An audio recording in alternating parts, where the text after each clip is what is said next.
Hello po, magandang hapon po sa inyo. Ito po aking sasabihin po ay para po ito sa mga OFW. Yung mga meron pong mga sideline, yung nag-aalaga ng mga bata, okay? Hindi ito po sa iba lahat, para lang po doon sa mga Pilipino. Kasi diyan po sa Middle East, maraming mga OFW tayo nag-aalaga ng mga bata. Okay? So yung mga may mga pamilya, may mga anak na maliit pa, siyempre may trabaho sila, walang titingin sa kanilang mga anak. Kaya pinapalagaan nila yon sa mga ibang tao. Okay? Para sa kanila po ito ha, hindi po kanino.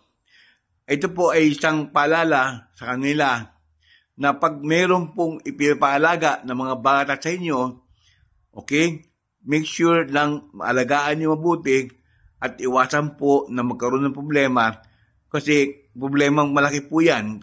Yung nakarong 2 weeks ago, meron po tayong 5 tao na ngayon po inakulong na dahil po sa ang bata po na Pilipino na kanilang inalagaan ayon po sa pamilya ng sa mga workers, yung mga involved nangyari doon. Sila po ay ang bata po ay nagkaroon ng problema.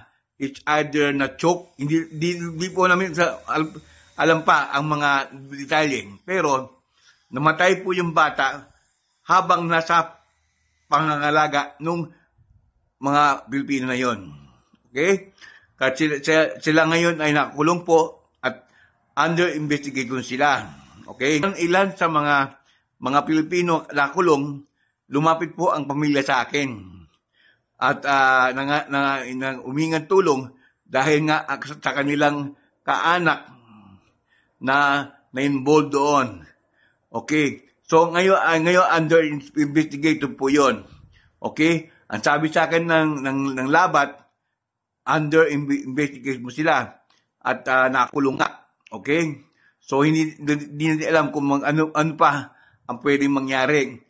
Pero ito po ay aking pinapabot sa mga tao, lalo na po doon sa mga kababayan natin na mayroon po mga ganoon, yung nag-aalaga ng mga bata. Dahil yan po ay nangyayari sa gitnang sinangan. Please, make sure na bawat bata na inyong alagaan, ay sigurado po kayo na safe po sila para hindi po magkaroon ng problema. Ang pamilya po nung bata ay pareho Pilipino din. Of course, galit na galit sila dahil ang anak nila yung namatay. And then, so ang ating pong labor attaché, ginagawa po nila lahat.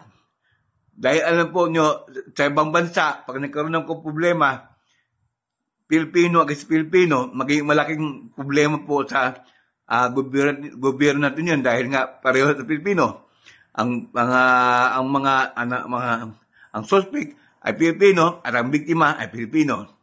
So, hindi po tayo magkakwento ng kahit anong pa dito. Basta yun lang po.